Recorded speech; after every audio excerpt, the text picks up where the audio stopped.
আসসালামু আলাইকুম। আজকে মুরগি রান্না করলাম একটু অন্যরকম ভাবে। দেখুন, এখানে 5 পিস মুরগি মাংস নিয়ে নিয়েছি। আমি মুরগির মাংসটার মধ্যে হলুদের গুঁড়া লবণ দিয়ে মেখে নিয়েছি।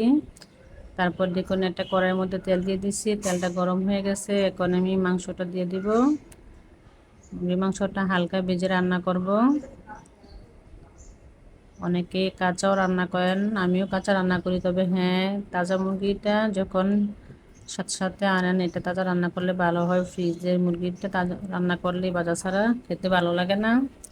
ফ্রিজের মুরগিটা একটু ভেজে রান্না করলে খেতে ভালো হয়। দেখুন মুরগিটা ভাজা হয়ে গেছে, আমি এক এক করে মুরগিটা উল্টে দিতেছি।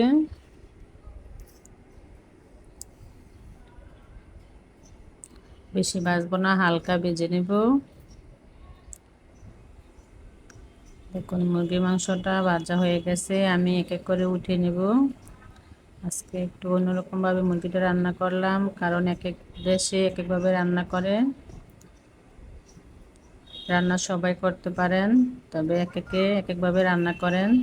এভাবেও একবার রান্না করে দেখতে পারেন, খেতে খারাপ লাগবে না। আমি অত এক্সপার্ট রাঁধুনি না। ইউটিউবে অনেক আপুরা রান্না করতেছে, কত সুন্দরভাবে রান্না করে। চেষ্টা করতেছি, দেখি আমরাও পারি কিনা। তারপরে দেখুন এই ভাজা তেলটার মধ্যে আমি পেঁয়াজ কুচি দিয়ে দিলাম। আমি আর এখানে বাড়তি তেল দিব না, পেঁয়াজটা যে যেমন খান এরকম দিবেন। তারপর আমি দিয়ে দিলাম 1 টেবিল চামচ লবণ, 1 টেবিল চামচ হলুদের গুঁড়া, 1 টেবিল চামচ মরিচের গুঁড়া দিব। ঝালটা যে যেমন খান ওইরকম দিবেন। আমি এখানে ঝালটা কমে দিচ্ছি, কারণ আমার বাচ্চারা আছে, বাচ্চারা আবার বেশি ঝাল খেতে পারে না। তারপর দিয়ে দিলাম 1 টেবিল চামচ আদা বাটা, 1 টেবিল চামচ রসুন বাটা দিয়ে এখন আমি এর মধ্যে একটু পানি দিয়ে দিব, যাতে মশলাটা না পুড়ে। পানি দিয়ে মশলাটা মিক্স করে নিব। তারপর আমি এখানে লং, এলাচ, দারচিনি একসাথে ব্লেন্ডার করে নিয়েছি। এটা আমি এখানে দিয়ে দিলাম গরম মশলার গুঁড়া 2 টেবিল চামচ। 2 টেবিল চামচ গরম মশলার গুঁড়া দিয়ে দিচ্ছি।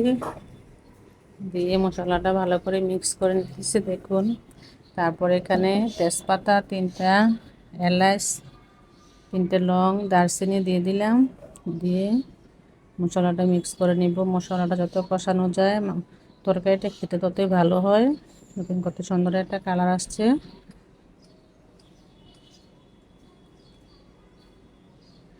তারপরে এখানে আমি এই যে ভাজা মুরগিটা দিয়ে দিলাম।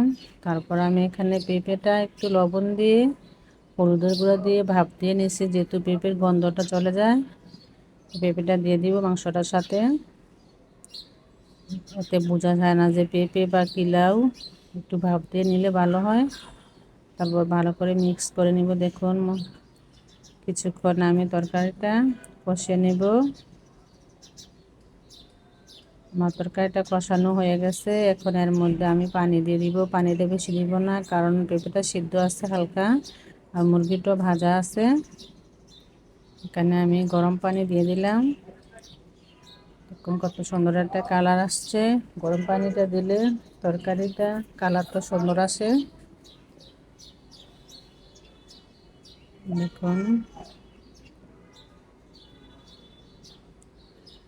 কিছুক্ষণের জন্য তরকারিটা আমি ঢেকে রাখছি। দেখুন কত সুন্দর একটা কালার আসছে। আর তরকারিটা হয়ে গেছে, একদম মাখা মাখা হয়েছে। একবার এভাবে ট্রাই করে দেখতে পারেন আপনারা। দেখুন।